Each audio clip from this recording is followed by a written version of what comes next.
لو انام بس كمان 5 دقايق. 5 دقايق بس.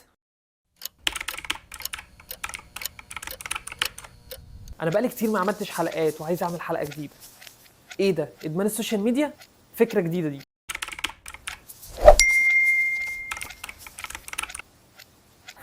لا بس عالي قوي الكوميك ده. ياه، الناس بجد مش حاسه ببعض خالص. شوف القطه دي بتعمل ايه. هو انا ليه حاسس ان ورا كل الناس ناجحه وبتسافر وانا قاعد مكاني ما بتغيرش؟ طب خلاص، اخر بوست وهقفل.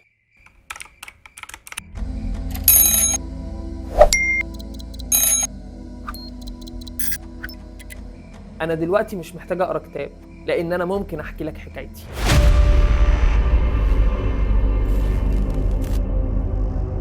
السلام عليكم ورحمة الله وبركاته، أهلا وسهلا بكم في حلقة جديدة من برنامج الباشمهندس. في سنة 1954 العالمين جيمس أولدز وبيتر ميلنر قرروا يعملوا تجربة غريبة جدا. جابوا فار ووصلوا دماغه بجهاز بيكهرب الأماكن المسؤولة عن الإحساس بالمتعة والمكافأة في دماغ الفار، وحطوه في قفص مع زرار، وكل ما الفار يدوس على الزرار الجهاز يشتغل والفار يحس بالمتعة. اللي هم اكتشفوه واللي كان متوقع إن الفار فضل يدوس على الزرار كل ثانية. قال لك طب ما تيجي نصعب عليه التجربة شوية، وحطوا ما بينه وما بين الزرار شبكه فيها كهرباء قويه ونشوف هيعمل ايه. الغريبه بقى ان هم لقوا الفار استحمل الكهرباء العنيفه بتاعه الشبكه عشان بس يعدي للزرار ويدوس عليه. طب نحط له اكل شرب نجيب له نسوان حتى، مفيش، هو شغال يدوس على الزرار وفضل جسمه يتعب اكتر واكتر لحد ما مات من الجوع. التجربه دي بالرغم من بساطتها لكن هي فهمتنا ايه اصل الادمان وازاي اصلا بيشتغل. اسمع واحد من المتابعين الجمال بتوعنا وهو بيقول لي هو انت ايه حكايتك مع الفيران يا هندسه؟ يا عم اسمع الكلام بقى واكبر للناس. انت عايزني اقعد ارمي لك اي كلام في الهوا وخلاص؟ مش لازم احط لك شويه علم كده في الموضوع عشان الكلام يبقى ليه معنى. انت برضه ما بتتابعش اي حد يعني. المهم ان اللي هم اكتشفوه ساعتها ان اي حاجه انت بتحب تعملها بتخلي المخ يفرز الهرمون اللعين اللي اسمه الدوبامين.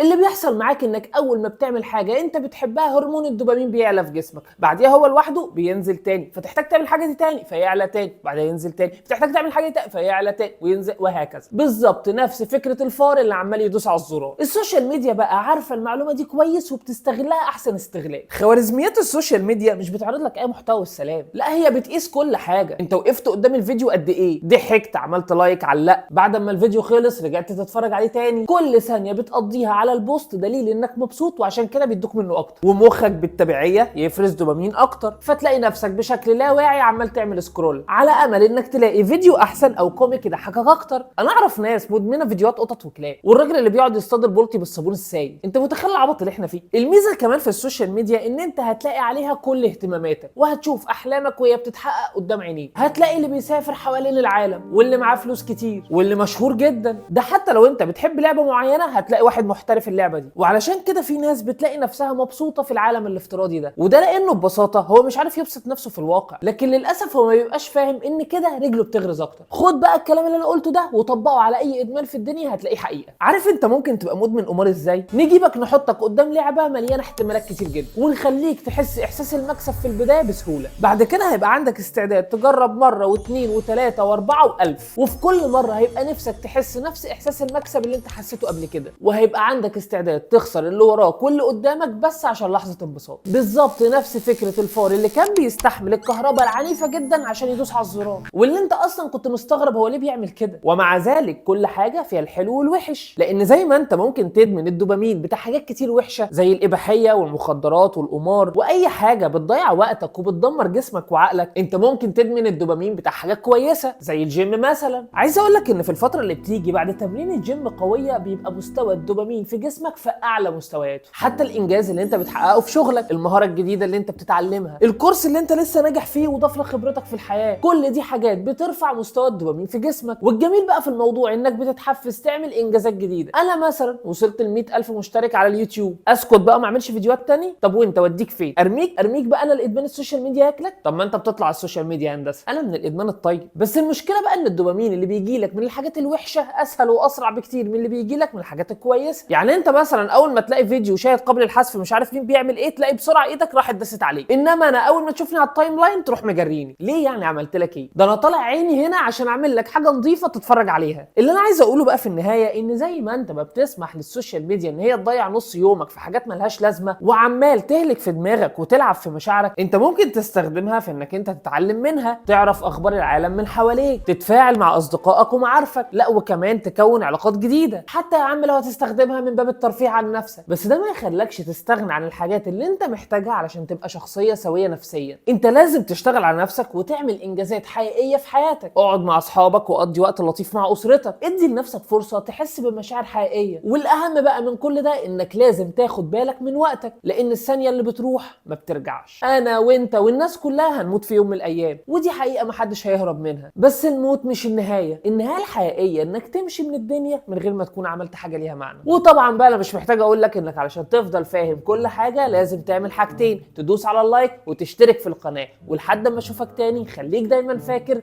ان انت فاهمان.